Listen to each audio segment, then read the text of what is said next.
Dewa Perang Ye Shikai. Bab 1716. Mi Wen, kembalikan cincinku. Ye Shikai menatap Mi Wen yang berdiri di sampingnya dengan wajah polos, lalu mengulurkan tangannya. Cincin penyimpanan itu pasti telah diambilnya. Cincin apa? Aku belum pernah melihatnya. Mi Wen merentangkan tangannya dengan ekspresi bingung. Kau, hanyalah sebuah cincin tembaga, yang sangat penting bagiku. Tolong kembalikan padaku.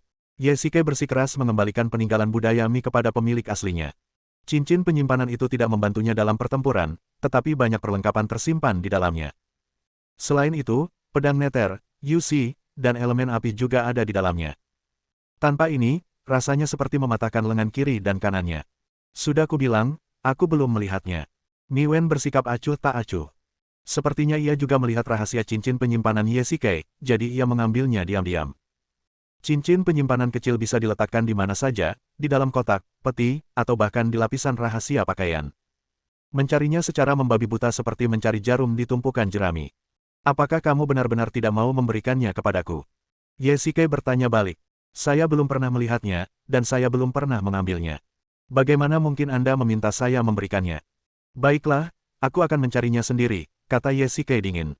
Ia berbalik dan ingin pergi, tetapi tiba-tiba ia merasa pusing dan harus berpegangan pada kusen pintu agar tidak jatuh. Kamu baik-baik saja. Mi Wen melangkah maju untuk membantunya. Kamu baru saja bangun, dan efek samping pupil hantu itu tidak kecil. Kamu harus lebih banyak istirahat. Aku akan membantumu. Tidak, aku bisa keluar sendiri. Ye Shikai menepis tangannya. Sejujurnya, ia benar-benar salah perhitungan. Ia tidak menyangka Mi Wen punya jurus seperti mata hantu, dan ia bahkan tidak punya kesempatan untuk melawan. Akibatnya, ia gagal melarikan diri. Yang terpenting saat ini adalah menemukan Sang Guan Jian dan He Ling Han. Dengan kepribadian Mi Wen, ia tidak akan mau menerima He Ling Han. Jika ia menemukannya, He Ling Han pasti akan berada dalam bahaya. Apa kau masih keras kepala? Mi Wen tiba-tiba berdiri di depannya, nadanya menjadi jauh lebih dingin. Sampai sekarang, kau masih memikirkannya. Apa dia begitu tak terlupakan bagimu? Tanya Mi Wen dingin. Sikap Ye Shikai saat ini membuatnya merasakan sakit yang menusuk di hatinya, yang tak kalah sakitnya dengan yang dialami Ye Shikai hari itu. Seharusnya aku yang bertanya ini padamu. Begitu banyak hal telah terjadi, dan kau seperti hantu yang berkeliaran. Aku bahkan bersembunyi di pegunungan, tapi kau masih mengejarku. Ye Shikai tiba-tiba dipenuhi amarah dan mendorong He Ling Han menjauh. Semakin ia memikirkannya, semakin marah ia. Mi Wen seperti wabah yang menghantuinya dan ia tak bisa menyingkirkannya. Mana mungkin aku berutang padamu? Teriak Ye Shikai, mengejutkan Mi Wen. Kau mengejarku kemanapun aku pergi. Apa yang kau inginkan sebagai imbalan karena melepaskanku? Tanpa menunggu Mi Wen menjawab, Ye Shikai berbalik dan ingin pergi. Meskipun tidak memiliki cincin penyimpanan, ia masih memiliki kekuatan batin. Paling buruk, ia hanya bisa mencari sedikit demi sedikit. Ia berencana memanggil penjaga rahasia yang tersisa terlebih dahulu, dan seharusnya ia bisa mendapatkan beberapa informasi berguna. Dia ada di sini bersamaku, kata Mi Wen tiba-tiba, dan Ye Shikai tiba-tiba berhenti. Apa katamu? Dia ada di sini bersamamu. Benar, dia datang sendiri, kata Mi Wen terkejut. He Ling Han tidak ditangkap olehnya, melainkan datang sendiri. Kamu tidak akan. Jangan khawatir, dia baik-baik saja sekarang. Aku sudah menenangkannya, kata Mi Wen dengan tenang. Ya. Maaf, aku agak kesal tadi. Mengetahui He Ling Han ada di rumah Mi Wen, Ye Shikai tentu saja merasa sedikit malu. Baru beberapa detik yang lalu, dia berteriak pada Mi Wen. Lalu bisakah aku bertemu dengannya? Tidak bisa. Mengapa? Tahukah kamu mengapa dia mencariku? Mi Wen tidak menjawab pertanyaan Ye Shikai, tetapi malah mengalihkan pembicaraan. Aku tidak tahu kenapa. Ye Shikai juga sangat penasaran. He Ling Han tahu Mi Wen akan berbuat jahat padanya, jadi mengapa dia terjebak? Aku membuat kesepakatan dengannya. Kesepakatan? Kesepakatan apa yang bisa kalian buat? Tanya Ye Shikai balik. Sebelum mereka berselisih, He Ling Han dan Mi Wen belum pernah sedekat ini, apalagi mereka sekarang menjadi rival dalam percintaan. Aku tak takut memberitahumu bahwa kesepakatan ini sebenarnya sangat sederhana. Dia akan mengorbankan nyawanya demi nyawamu. Kamu, apa maksudmu dengan ini? Apa arti hidup dan mati? Sederhananya, dia bersedia menukar hidupnya dengan hidupmu. Ye Shikai samar-samar mengerti sesuatu. Ketika ia dibawa pergi oleh Mi Wen hari itu, He Ling Han pasti salah mengira Mi Wen akan membunuhnya, jadi ia berinisiatif untuk mencarinya. Ia ingin menggunakan kematiannya untuk menukar nyawa Ye Shikai. Tidak, sama sekali tidak. Ye Shikai merasa sulit menerimanya.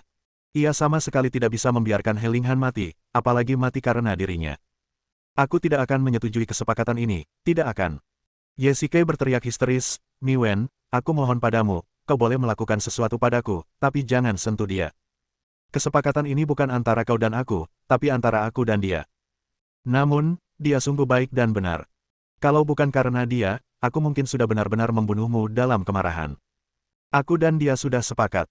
Aku akan mengampuni nyawamu, tapi nyawanya sekarang milikku. Kau tak perlu berusaha mencarinya. Dunia ini begitu luas sehingga kau tak akan pernah menemukannya. Jika kau bersikeras pergi, aku harus bertindak lebih dulu. Ancaman Mi Wen sangat efektif. He Linghan jatuh ke tangan Mi Wen, yang merupakan kelemahan fatalnya.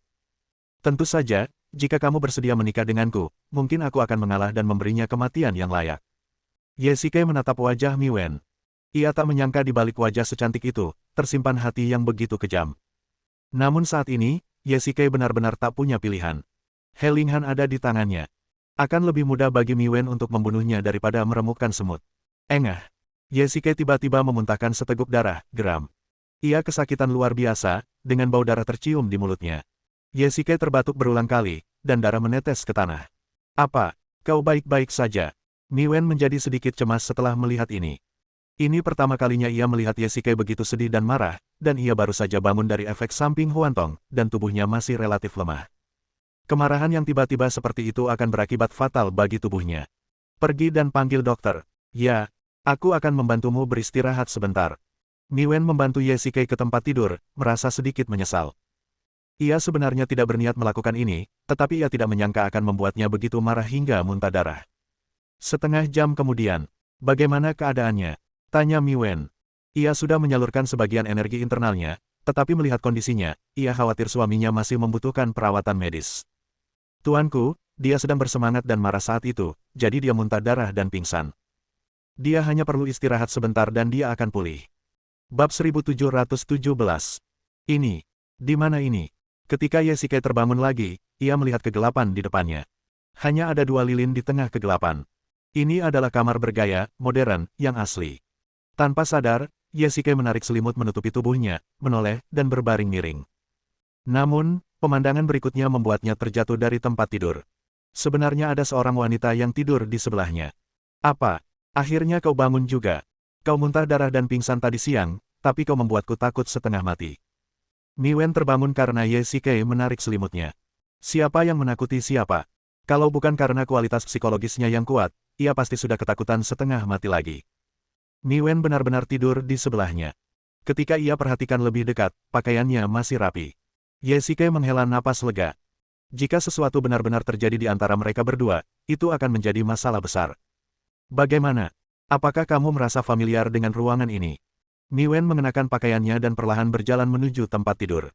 Terakhir kali kau bilang kau datang dari 2000 tahun kemudian.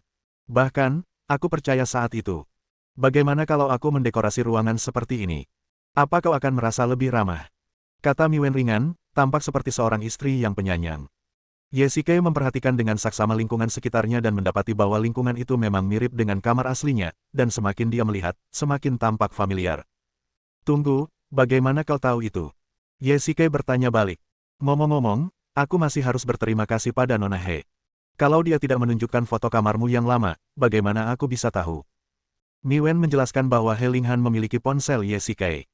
Tidak ada sinyal di zaman itu, jadi ponsel itu tidak bisa digunakan, tetapi ada beberapa foto yang tersimpan di dalamnya. Jadi sepertinya He Linghan benar-benar ada di tangan Mi Wen. Kau, apa yang telah kau lakukan padanya? Aku mohon lepaskan dia. Ye Shikai berkata dengan cemas, aku bisa membantumu menaklukkan dunia, asalkan kau tidak menyentuhnya. Dalam keputusasaan, Ye Shikai ingin mundur selangkah demi mendapatkan persetujuan Mi Wen. Bagaimana jika aku ingin kau menikah denganku? Ini. Ye Shikai tak kuasa menahan keraguan ketika mendengar ini. Jika mereka benar-benar menikah, meskipun tidak akan mengorbankan nyawanya, itu akan menjadi siksaan seumur hidup. Sepertinya kau tidak tulus. Wajah Mi Wen langsung berubah dingin. Aku tahu kalau dia tidak mati, kau pasti akan terus memikirkannya, dan tak akan ada tempat untukku di hatimu. Jadi, aku lebih baik membunuhnya. Meskipun kau mungkin tidak menerimaku, kau akan membenciku seumur hidupmu dan tidak akan pernah melupakanku. Kamu orang gila. Ya, kalau aku bukan orang gila, kenapa aku harus mempermalukan diriku sendiri berkali-kali? Kalau aku orang gila, aku sudah gila karenamu. Mi Wen berteriak keras dengan mata merah. Ye Shikai tidak ingin berdebat dengannya, jadi ia hanya memalingkan muka dan mengabaikannya. Kembalilah, kata Mi Wen dingin. Kembali kemana? Tentu saja di tempat tidur. Bagaimana bisa kamu tidur di tempat tidur selain tempat tidurmu? Kalau begitu, kembalilah ke kamarmu dan tidur. Ye Shikai jelas tidak ingin tidur di ranjang yang sama dengan Mi Wen, jadi dia menolak untuk kembali tidur. Kau seorang bangsawan dan belum menikah, tapi kau tidur dengan pria dewasa sepertiku. Apa kau tidak tahu apapun tentang kesopanan, moralitas, dan rasa malu? Balas Ye Shikai. Akulah penguasa di sini. Semua yang ada di sini milikku. Aku bisa tidur dimanapun aku mau. Baiklah, kamu tidur di sini, aku akan pergi ke tempat lain. Ye Shikai mengambil pakaiannya dan bersiap meninggalkan kamar. Berhenti. Apakah ada hal lain yang ingin Anda katakan? Jika kau meninggalkan ruangan ini, jasad He Linghan akan muncul di hadapanmu. Percayakah kau? Ye Shikai tiba-tiba berhenti. Ya, He Linghan masih di tangan Mi Wen. Jika Mi Wen terluka karena impulsifnya, Ye Shikai pasti akan pingsan. Untuk saat ini, ia harus menanggungnya. Baiklah, aku boleh kembali. Ye Shikai menahan amarahnya, berjalan ke tempat tidur, melilitkan selimut langsung ke tubuhnya seperti ulat, lalu berbaring miring di tempat tidur, hampir bersandar di tepi tempat tidur. Jika ia berguling sedikit saja, ia akan jatuh ke tanah. Aku setuju dengan semua yang kau katakan, tapi kau harus berjanji untuk tidak menyakitinya. Tentu. Hari berikutnya, aku ingin keluar. Kenapa kau menghentikanku? Tepat saat Ye Shikai hendak keluar pintu, ia dihentikan oleh beberapa penjaga. Tuan Ye, Tuan kami telah memerintahkan bahwa jika Anda ingin keluar, kami harus melapor kepadanya terlebih dahulu dan membiarkannya mengambil keputusan. Penjaga itu menjawab dengan hormat. Apa? Ini? Mohon bersabar, Tuan Ye. Kami juga mengikuti perintah Tuan kami. Jika Anda pergi seperti ini, saya khawatir kami semua akan kehilangan akal. Kalau aku mau keluar dari pintu ini, bisakah kau menghentikanku? Ye Shikai mencibir. Meskipun para penjaga ini adalah pengawal pribadi dan kultivator Mi Wen, mereka tidak akan berdaya melawan Ye Shikai. Tuan Ye, Tuan telah meninggalkan pesan. Jika Anda bersikeras keluar, Anda akan menanggung sendiri konsekuensinya. Anda, Tuan Ye, mohon bersabar dan jangan mempermalukan saya. Saudara-saudara saya sudah memberitahu mereka dan akan segera kembali. Lupakan saja, aku tidak akan keluar. Ye Shikai sangat marah sehingga ia hanya berbalik dan kembali ke rumah. Awalnya ia ingin keluar dan mengumpulkan para penjaga rahasia lagi, tetapi sekarang ia menjadi tahanan rumah Mi Wen. Sebenarnya, ia tidak khawatir tidak bisa keluar. Para penjaga itu sama sekali tidak bisa menghentikannya. Namun, He Linghan berada di tangan Mi Wen. Ye Shikai terus mengingatkan dirinya untuk berpikir dua kali sebelum bertindak dan tidak impulsif. Memikirkan He Linghan dalam benaknya, ia memaksa dirinya untuk tenang. Sialan. Ye Shikai membanting cangkir di atas meja ke lantai dengan marah. Ia masih naif. Ini kota Lingxiang, sarang Mi Wen. Tidak semudah itu untuk bertindak. Siapa itu? Tiba-tiba, Ye Shikai mendengar langkah kaki di belakangnya dan tiba-tiba menoleh. Namun, orang di depannya benar-benar membuatnya tertegun. Kejutan, kegembiraan, pelukan. Tuanku, akhirnya aku menemukanmu. Sue-san, bagaimana mungkin itu kamu? Bahkan jika Ye Shikai mengira otaknya akan meledak, dia tidak pernah menyangka bahwa pengunjung itu adalah Sue-san yang mati. Sulit dijelaskan dengan kata-kata. Hari itu, saya dikepung oleh pasukan Qin di sebuah gudang. Karena putus asa, saya membakarnya. Namun, saya beruntung dan masih menemukan celah dan melarikan diri dari sana. Kemudian, saya dikejar lagi oleh pasukan Qin. Untuk menyingkirkan mereka, saya harus melompat dari gunung, tetapi saya malah tersangkut di pohon. Dengan cara ini, saya menyelamatkan hidup saya, jelas Sue-san. Situasi pertempuran saat itu sangat mendesak, dan anggota tim di bawah Sue-san mengira ia telah tewas dalam pertempuran. Tanpa diduga, ia selamat dari bencana tersebut. Lalu kenapa kau lama sekali tidak kembali? Tanya Ye Shikai balik. Jangan bilang begitu. Demi menghindari kejaran tentara Qin, aku berganti pakaian sipil dan berusaha mencari pasukan, tapi sekeras apapun aku berusaha, aku tak bisa menemukan mereka. Akhirnya aku menemukan mereka, tapi para prajurit tak percaya. Akhirnya aku sampai di kota Lingxiang, dan kudengar kau dan Tuan berselisih paham. Bab 1718. Sue-san menceritakan kepada Ye Shikai apa yang terjadi setelah pertempuran Nanyang. Malam itu, ia diperintahkan untuk membakar gudang tentara Qin. Meskipun ia cukup beruntung untuk selamat, ia juga terluka parah. Jika ia tidak berganti pakaian sipil dan dibantu pulang oleh penduduk desa yang baik hati untuk dirawat, ia mungkin sudah lama meninggal. Ia kehilangan kontak dengan pasukan dan meraba-raba jalan sendirian. Untungnya, Ia memiliki keterampilan yang memungkinkannya kembali ke kota Lingxiang. Senang kau kembali, kata Ye Shikai sambil menepuk bahunya dan bersemangat. Setelah mengalami begitu banyak hal menyedihkan akhir-akhir ini, akhirnya ia menemukan sesuatu yang berjalan baik. Tuan, setelah saya kembali ke kota Lingxiang, saya mendengar tentang Anda memimpin pasukan untuk menyerang Basu, dan saya juga mendengar tentang pernikahan Anda dengan Tuan. Saya juga mendengar para tetangga membicarakan tentang Anda yang melarikan diri dari kota Lingxiang di hari pernikahan Anda. Ini, apa yang terjadi? Suesan tidak tahu apa yang terjadi pada Ye Shikai beberapa bulan terakhir.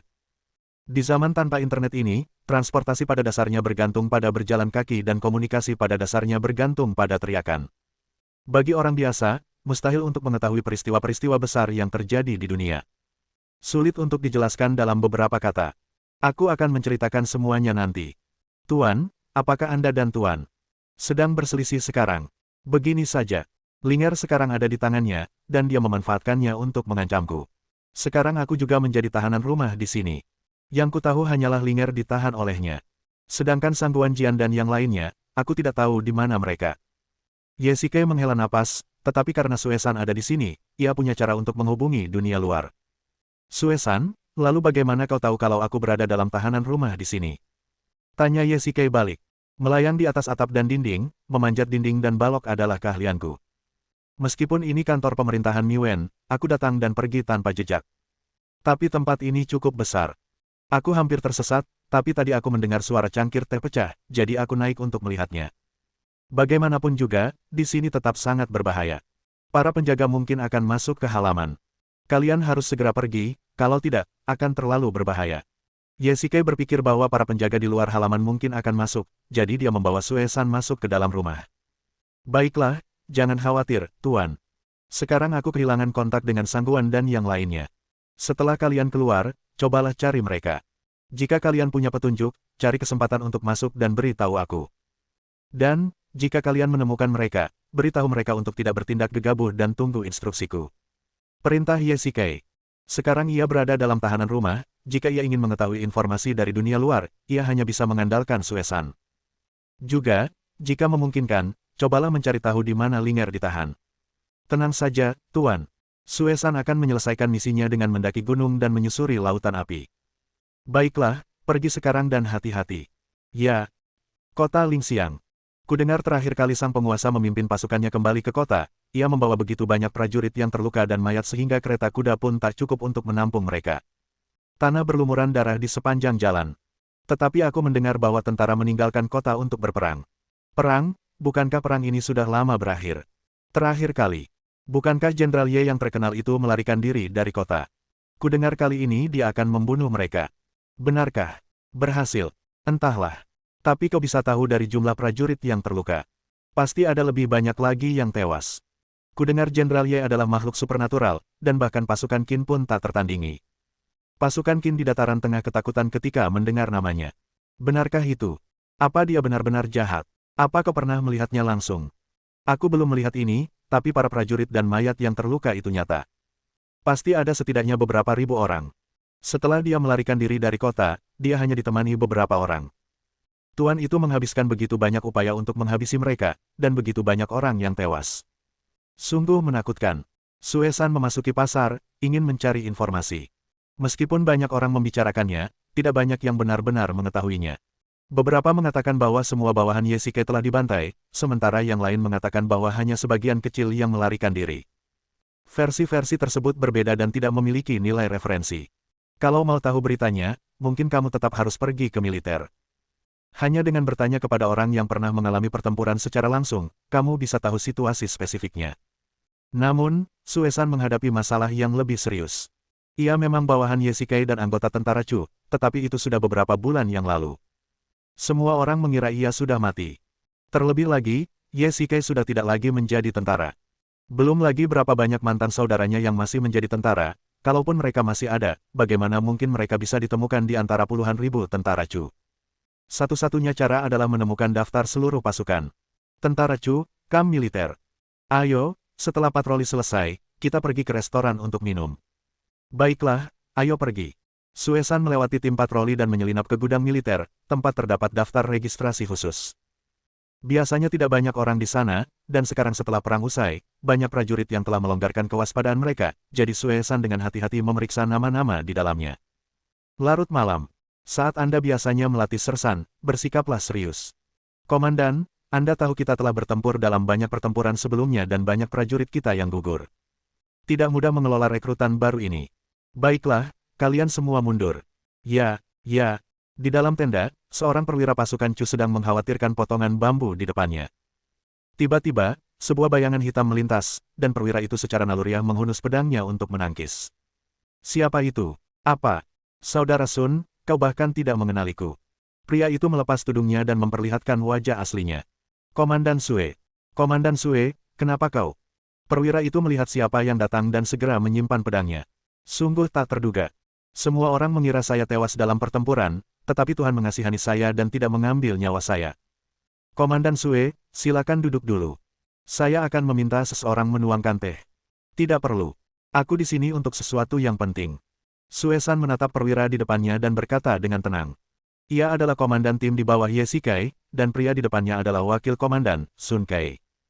Setelah Sue San tewas dalam tugas, ia bertanggung jawab atas pengumpulan intelijen dan serangan pembunuhan untuk Ye Shikai.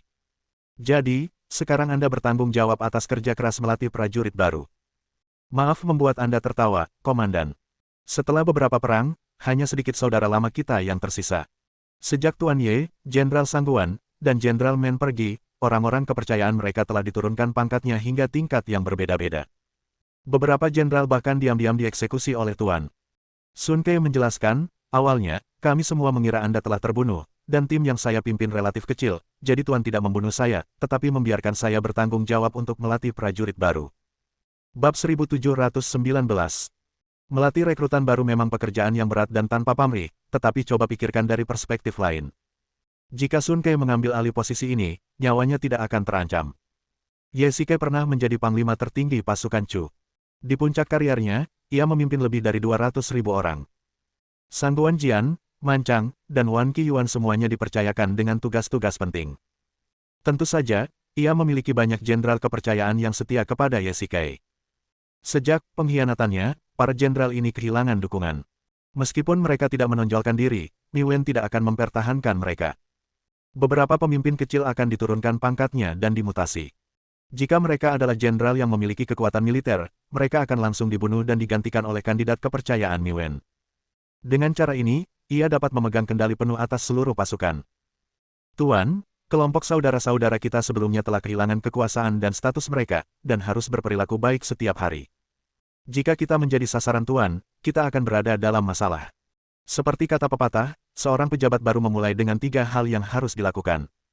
Mungkin karena prestise Ye Shikai di ketentaraan terlalu tinggi, sehingga Mi Wen menggunakan metode yang begitu cepat dan tegas. Kalau begitu, izinkan aku memberitahumu sesuatu. Wajah Sue San tampak serius. Tuan Ye sedang dalam kesulitan. Maukah kau membantunya? Tentu saja aku tahu Tuan Ye sedang dalam masalah. Belum lama ini, Tuan secara pribadi memimpin 30.000 penjaga keluar kota dengan pasukan yang besar. Lingxiang adalah daerah pedalaman, dan bahkan bandit pun tidak berani tinggal di sini. Jika ada sesuatu yang mengharuskan Tuan memimpin pasukan sebanyak itu pasti untuk menghadapi Tuan Ye. Keesokan harinya, pasukan kembali ke kota, menyeret ribuan mayat. Tuan Ye baik-baik saja. Dia ada di kantor pemerintahan. Apa, Komandan Sue, kau tahu?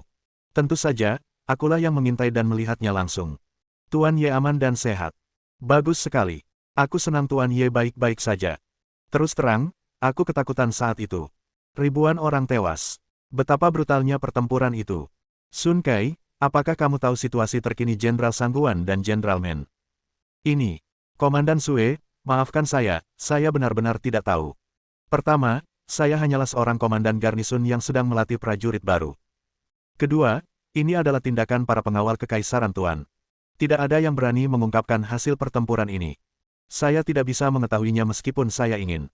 Sedangkan saudara-saudara kita yang lain, mereka sekarang hanyalah perwira junior, dan sungguh di luar kemampuan mereka untuk mendapatkan informasi. Aku tahu itu. Kau sudah berusaha sebaik mungkin. Sue San mengangguk. Ia mengira Mi Wen akan mengambil tindakan terhadap kakak-kakaknya ini, tetapi ia tidak menyangka Mi Wen akan begitu kejam.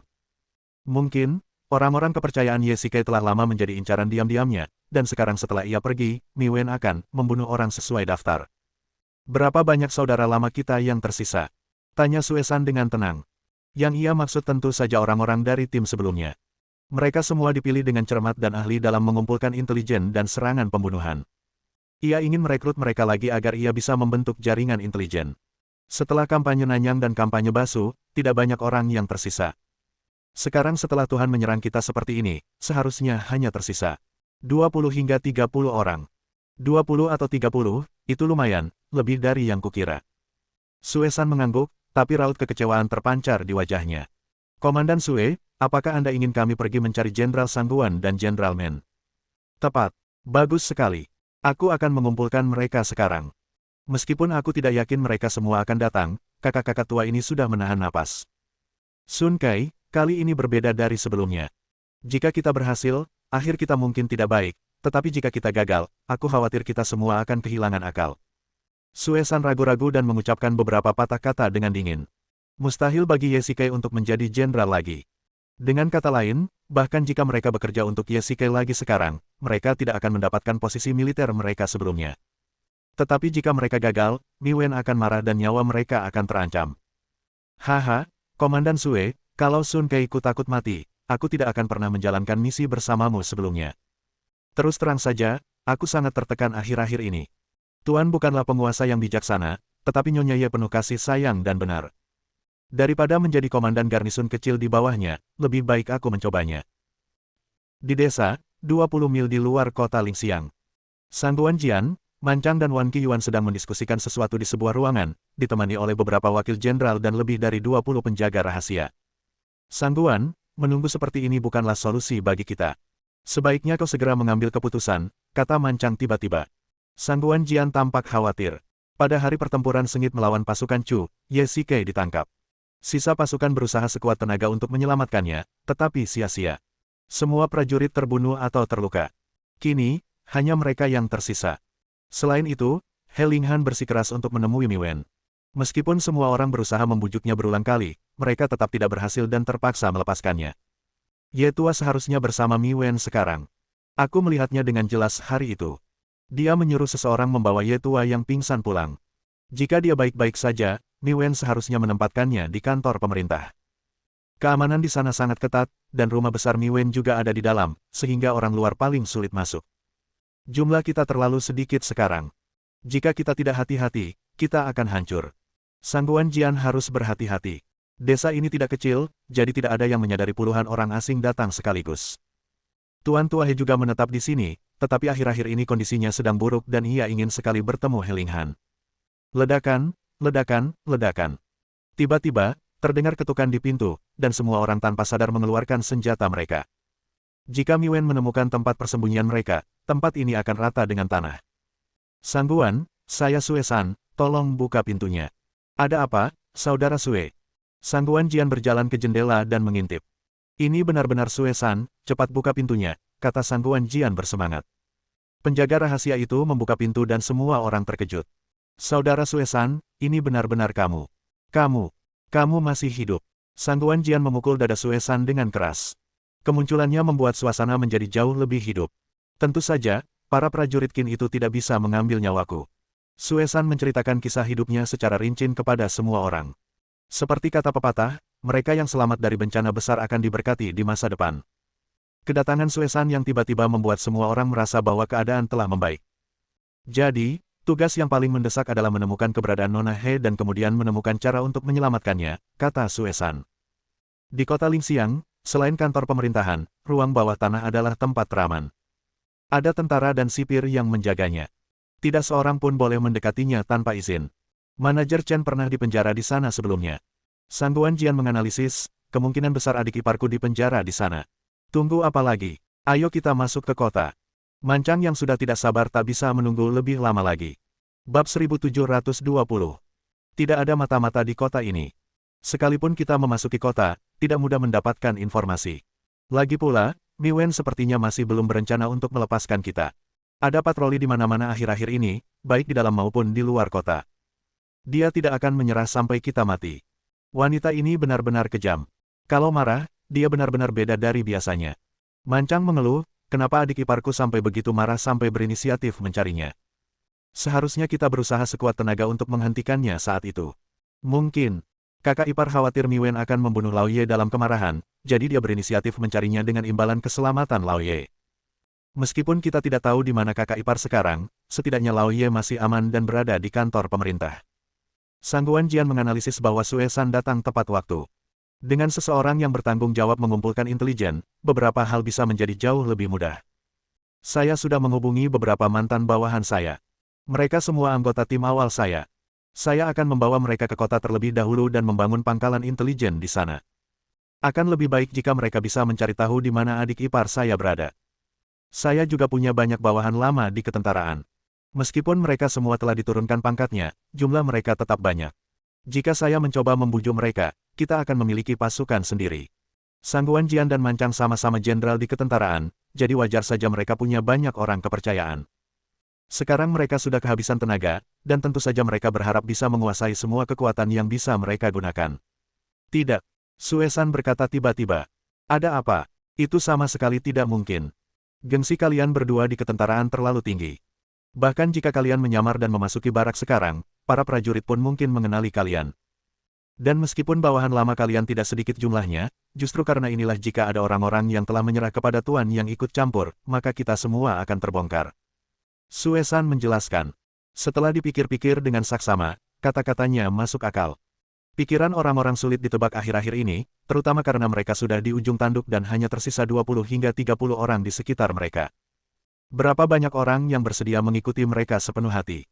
Begitu Miwen mengetahui lokasi mereka, dia pasti akan mengirim sejumlah besar pasukan untuk membersihkan mereka. Saat itu, mereka tidak hanya akan gagal menyelamatkan Helinghan, tetapi mereka sendiri juga akan berada dalam masalah. Poin terpenting adalah bagaimana Miwen mengetahui lokasi mereka saat berada di benteng. Sekarang tampaknya hanya ada satu penjelasan, yaitu, ada agen rahasia di antara mereka, meskipun hanya satu, itu sangat mematikan. Tunggu saja di sini. Semakin genting situasinya, semakin sabar kau. Serahkan urusan di kota padaku. Baiklah, Saudara Sue, harap berhati-hati. Kota Lingxiang, kantor pemerintahan. Ada apa? Kau terlihat tidak senang. Penjaga datang melapor hari ini dan bilang kau ingin keluar. Miwen duduk di sebelah Ye Shikai, tetapi dia sama sekali tidak tertarik. Sebaliknya, Ye Shikai berbaring di tempat tidur, menyamping sejauh mungkin, dan tampak sangat jijik padanya. Kalau kau tahanan rumah, kau mungkin akan bunuh diri, kata Ye Shikai sinis, melambaikan tangan, memberi isyarat pada Miwen untuk pergi. Aku masih pusing karena pupil ajaib yang kau buat terakhir kali. Berhentilah berdebat denganku dan biarkan aku beristirahat sejenak. Jangan marah, aku akan mengajakmu keluar nanti.